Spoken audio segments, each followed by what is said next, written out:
The notice went up on a Tuesday morning in October, a single sheet of paper taped to the elevator door with masking tape. Hand-typed. 4 lines.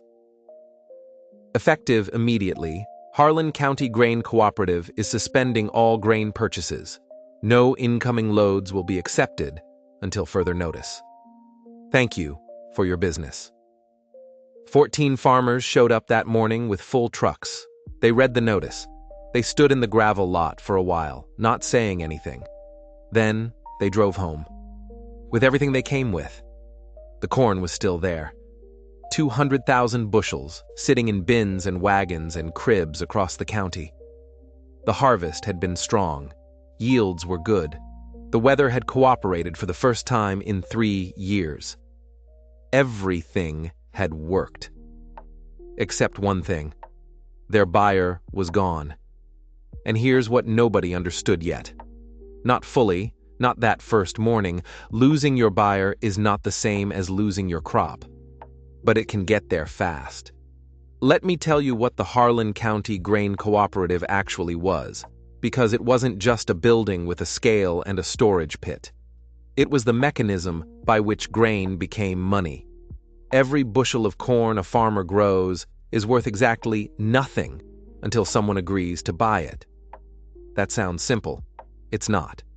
The price a farmer gets is not just the Chicago Board of Trade price you'd see on a ticker. It's CBOT minus the basis, the local discount that accounts for freight costs, regional supply and demand, and elevator operating margins.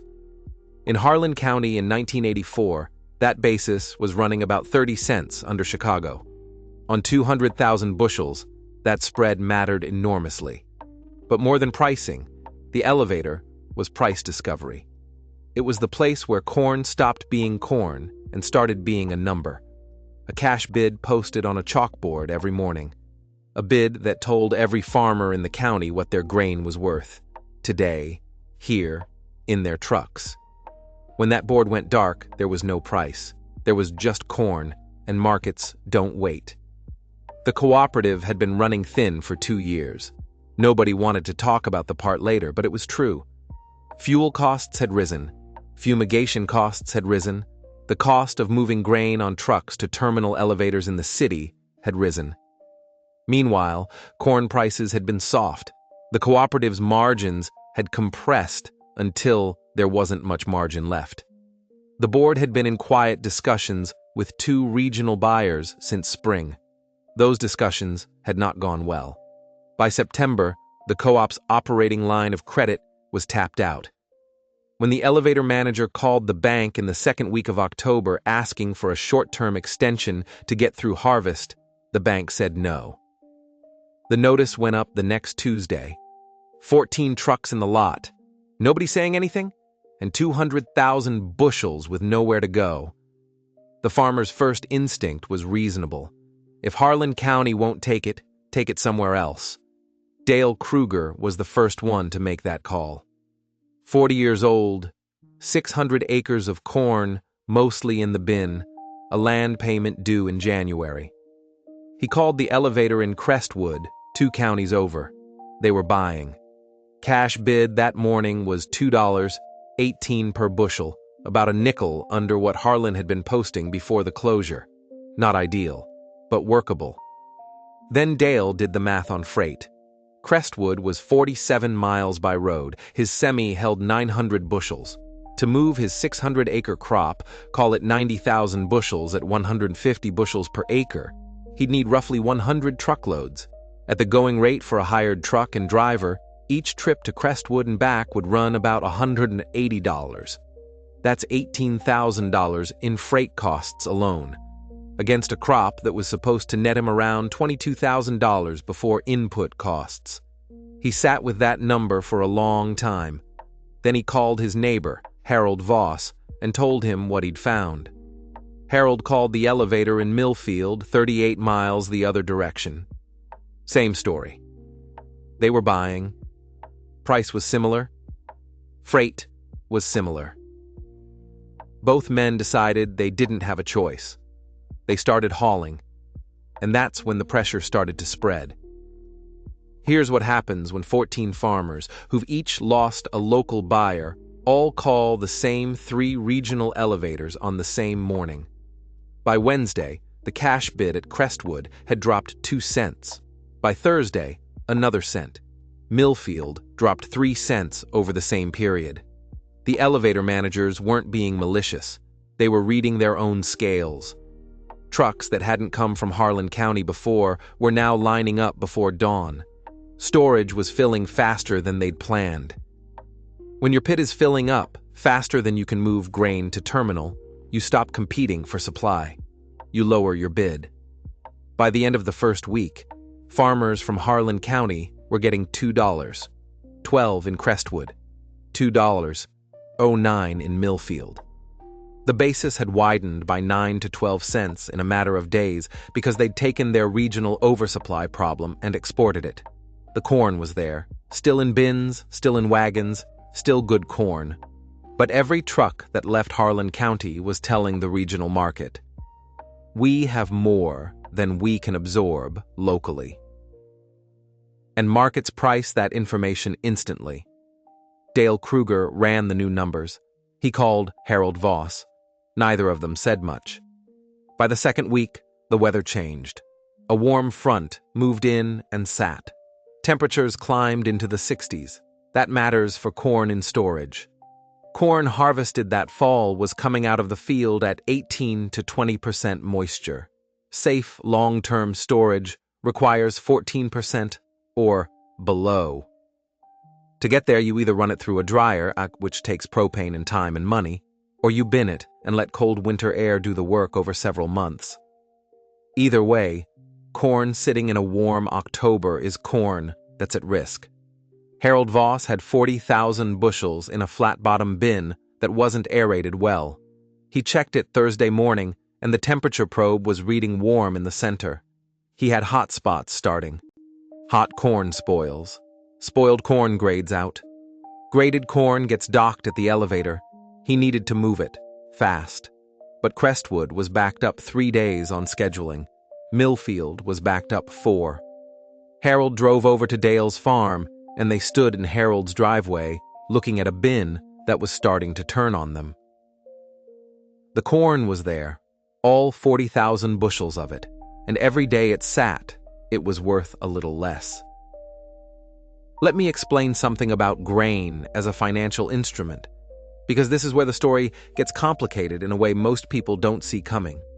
When Dale Kruger walked into the First National Bank in March to borrow his operating line of credit, the money he needed for seed, fertilizer, fuel, herbicide, the bank had underwritten that loan based on projected crop value. The calculation was simple. 600 acres, 150 bushels per acre, $2.20 per bushel. That's $198,000 in expected gross revenue. The bank lent him $60,000 and felt fine about it. Grain in the bin was collateral, not abstract collateral, real collateral, tangible, measurable, verifiable. The elevator would buy it. The price was posted every day. But grain in the bin, without a local buyer, is a different kind of asset. It can still be sold, but it requires freight, it requires scheduling, it may require drying, and the price is uncertain and sliding. The elevator that would buy it is 47 miles away and already lowering its bid because everyone else is hauling there too. When Dale's loan officer, a man named Frank Eller, drove out to the farm in the 3rd week of October, he wasn't being unfriendly. He was doing his job. He looked at the corn in the bins. He asked Dale what price he was expecting to get. Dale said, maybe $2, 10, maybe 2.08, depending on when he could get it moved. Frank went back to the bank and ran the numbers. At $2.08 and 90,000 bushels, Dale's gross was $187,200 instead of $198,000. After freight to Crestwood, $18,000, his net revenue was down $28,800 from what the loan had been based on. Frank called Dale the following Monday. The bank was adjusting its assessment of the operating line. They weren't calling the loan, but they were putting a hold on the equipment purchase Dale had been planning for spring. And they wanted the operating line balance reduced before the January renewal. Dale needed $18,000 out of a crop that was running 15% below projection into a market that was getting worse by the week. He sat at his kitchen table for a long time that night. Word got out at the feed store on a Saturday morning. 6 or 7 farmers, coffee in hand, talking about what Frank Eller's bank had done to Dale. Most of them had already heard something similar from their own lenders. Not calls, not threats, just quiet questions about how the grain was moving and what prices they were expecting. The banks weren't wrong to ask. That was the unsettling part. They were doing exactly what lenders are supposed to do when collateral value changes. But the effect was the same as pressure. Farmers who needed cash were now on a tighter timeline, and a tighter timeline meant more trucks heading to Crestwood and Millfield, which meant more supply pressure, which meant the bid kept sliding. Someone at the feed store, nobody remembers exactly who, suggested a cooperative trucking arrangement. If they all pooled their loads and negotiated as a group, they might get a better freight rate. Maybe even negotiate a private contract with one of the regional elevators for a guaranteed bid. The idea was good. The execution fell apart in about 40 minutes. Dale wanted to go to Crestwood. Harold wanted Millfield because his brother-in-law knew the manager there. A third farmer, Gene Oberst, had already made a deal with a private grain merchandiser out of the city and didn't want to complicate it. 2 others had different harvest schedules and didn't want to be tied to the group's timeline. The meeting ended with everyone agreeing that it was a real good idea, in theory. That's when the pressure stopped being economic and started being personal. The community fracture was quiet at first. That's how it always is.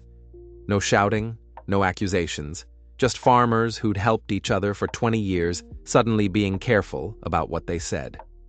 Gene Oberst's private merchandiser deal was a problem for everyone else, and Gene knew it. He'd moved 30,000 bushels in a single week while the rest of them were waiting for elevator slots. He'd gotten $2. 14, which wasn't great, but it was done, it was cash, and he didn't owe the merchandiser a favor. He'd paid a brokerage fee. Clean transaction. But the rest of the county hadn't known about the merchandiser. Gene hadn't told anyone. Some people understood why. He'd done his homework, found a solution, executed it. That's farming. But others felt like he'd taken supply off the table at a critical moment, which had sent a signal to the regional elevators that the Harlan County corn was moving faster than it actually was, which had helped hold the bid up for 1 more week before it dropped again. Nobody said that to Gene directly, but they said it to each other. And Gene's fences didn't get fixed that fall, even though 3 different neighbors had said they'd help before October. Harold Voss got his hot corn out in time. He hired a custom drying crew, paid $0, 14 per bushel to condition it down to 14%, lost another $5,600 off his margin, then hauled it to Millfield over 3 days. By the time it sold, he was getting $2. Olo sevens. He did the math on his kitchen table the same night Dale had done his. His land payment was in February, not January. He had a little more runway, but not much. The equipment he'd been planning to replace, a grain auger and a worn-out grain cart, was going to wait.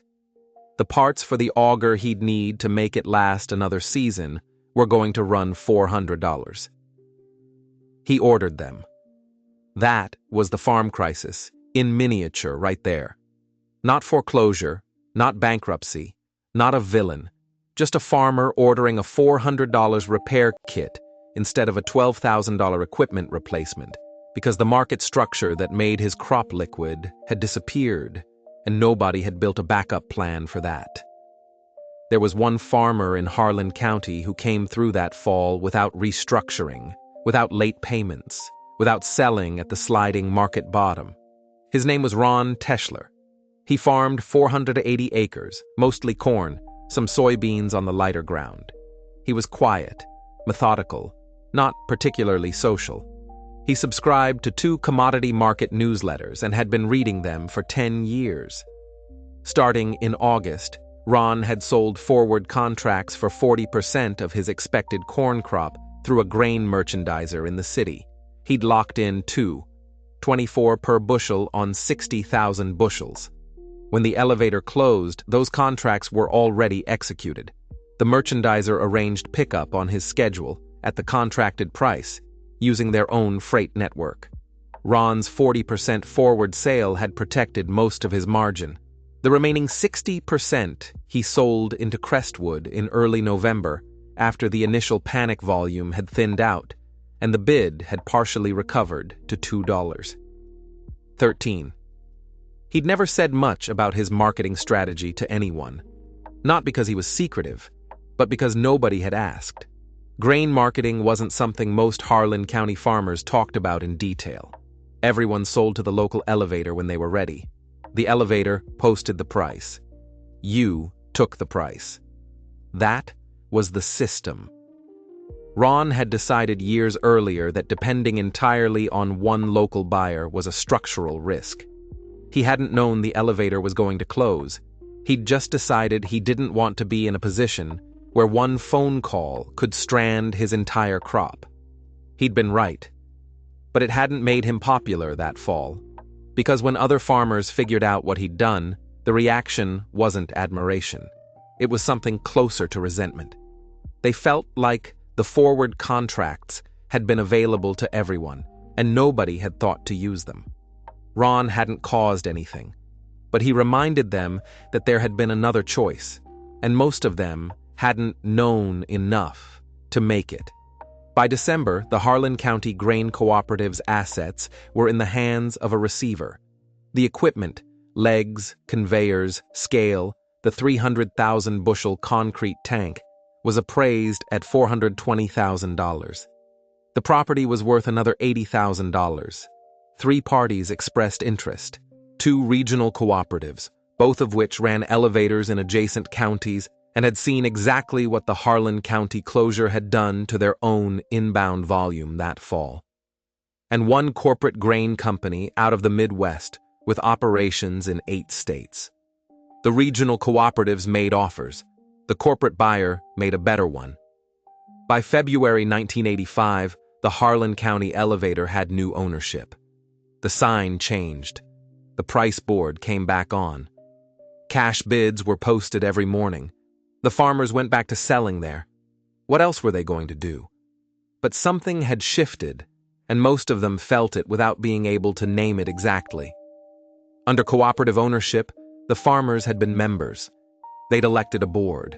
They'd had a vote, however small, in how the elevator was run, what prices it posted, whether it expanded storage. That relationship was gone. The new owners had no obligation to post a competitive bid. They posted what the market required them to post to attract volume, no more. The basis spread, which had been 30 cents under Chicago before the closure, ran at 34 cents under in 1985, 36 cents under in 1986. 4 cents per bushel doesn't sound like much. On 90,000 bushels, it's $3,600 a year, year after year. That's the math of consolidation. It doesn't announce itself. It just accumulates. If your buyer disappears tomorrow, what is your crop worth? Think about that seriously. Not what the Board of Trade says. Not what it should be worth. What is it actually worth in the market, where you have to sell it, using the infrastructure you actually have access to? Production is not power if you cannot convert it to cash. Dale Kruger understood that by January. Harold Voss understood it in November when he was watching his corn temperature in a bin and couldn't get a truck slot for 4 days. 14 farmers understood it, standing in a gravel lot, reading 4 lines of typed text on a Tuesday morning. Is production power if you can't convert it to cash? The Harlan County elevator closed because a cooperative ran out of operating margin, and a bank said no. It reopened under corporate ownership, and the lights came back on, and the scale started running again. The town survived. The farms survived, most of them.